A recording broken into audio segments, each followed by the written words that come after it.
नमस्कार दोस्तों, स्वागत है आपका मेरे YouTube चैनल क्राइम टेलीकास्ट में। आज के इस वीडियो में मुंबई के मशहूर डॉन अमर नाइक की कहानी सुनाएंगे। इससे पहले अगर आप मेरे चैनल पर नए हैं तो मेरे चैनल को सब्सक्राइब कर लीजिए और बेल आइकन को ज़रूर छू लीजिए। तो चलिए कहानी शुरू करते हैं। अमर नाइक का जन्म मुंबई के ही एक आम फैमिली में हुआ था।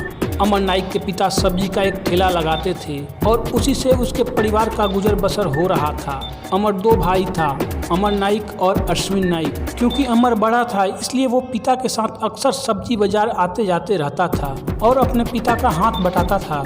वहीं पर गलत संगत में आने के कारण वो सिनेमा जगत में टिकट की कालाबाजारी करनी शुरू कर दी। टिकटों की कालाबाजारी से धीरे धीरे वो अंडरवर्ल्ड की दुनिया में आ गया। अमर नाइक बहसीपन में सबसे आगे था। वो अपने समकालीन डॉन से तो कहीं ज्यादा ही आगे था। कुछ मामले में तो दाऊद इब्राहिम भी उसके आगे पानी भरता था।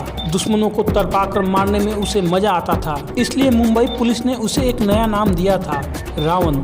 मुंबई अंडरवर्ल्ड में भी उसे रावण के नाम से ही जाना जाता था।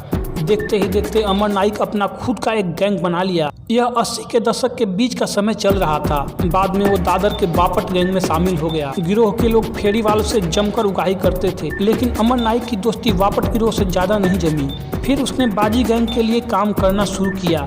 फिर लालू सेठ और कृष्णा पिल्लई के लिए भी काम किया, लेकिन दाऊद ने लालू सेठ और कृष्णा पिल्लई दोनों का खून करवा दिया।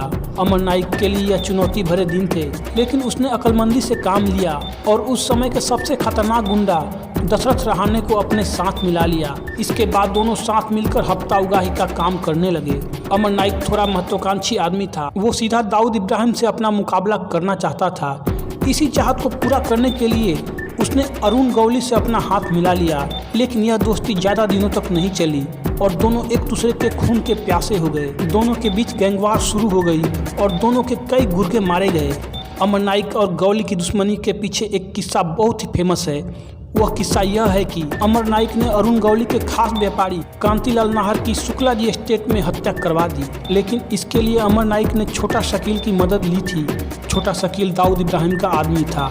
गौली ने इसका बदला लेने के लिए अमर के भाई अश्विन नाइक के ससुर देवीदास जेठवा की मुंबई के कुंभारवाली में 22 मई साल 1993 को गोली मारकर हत्या करवा दी। अमर नाइक देवीदास की हत्या से इतना बौखला गया कि उसने गौली का एक और खास आदमी तान्या कोहली का मर्डर का प्लान बनाया। कोहली उस दिन एक केस के सिलसिले में नासिक जेल से मुंबई आया था और वह वापस जा रहा था। नाइक इस मौके को चूकना नहीं चाहता था। नाइक अपने गैंग के लोगों के साथ सीएसटी स्टेशन से ट्रेन में चढ़ गया और कल्याण में गाड़ी रुकते ही तान्या और उसके साथ कोच में मौजूद पुलिस वालों पर अंधाधुंध गोलियां चलवा दी। तान्या कोहली वहीं मारा गया। तान्या कोहली अरुण गौली का आदमी था, लेकिन उसकी मौत का बदला अरुण गौली ने नहीं, दाऊद इब्राहिम ने लिया।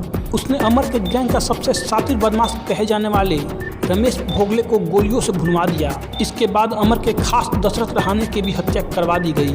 अमर नाइक अब टूट रहा था, लेकिन उसी समय उसे एक और जोरदार झटका लगा। एक गैंगवार में अमर नाइक का भाई अश्विन नाइक को सेशन कोर्ट में पीछे से गोली मारी गई। यह गोली बहुत दिनों तक अश्विन नाइक के सर में फंसी रही। डॉक्टर ने उस समय बताया था कि गोली निकालने पर अश्विन की जान का खतरा है। अपने भाई अश्विन नाइक पर हुए इस हमले से वो पूरी तरह हिल गया था, लेकिन इस हमले में गिरफ्तार अरविंद सावंत से जब यह पता चला कि अश्विन की हत्या के लिए सुपारी दी गई थी और यह सुपारी अरुण गौली के जरिए सुमित खाटो ने दी थी, तो उसका दिमाग और ज्यादा गर्म हो गया। इसके बाद 7 मई 1994 को अमर नाइक ने सुमित खटाऊ को महालक्ष्मी के ट्रैफिक जंक्शन के पास गोलियों से भुनवा दिया। इस हत्या के बाद मुंबई में गैंगवार शुरू हो गया। पुलिस अब अमर नाइक और अरुण गौली दोनों को बख्शने के मूड में नहीं थी, लेकिन पुलिस से बचने के लिए अमर नाइक ने प्लास्टिक सर्जरी करवा लिया।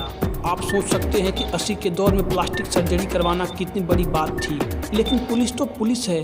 अमर नाइक को ठिकाने लगाने का जिम्मा अपने पुलिस जीवन में लगभग 65 एनकाउंटर करने वाले इंस्पेक्टर विजय सालास्कर को दी गई।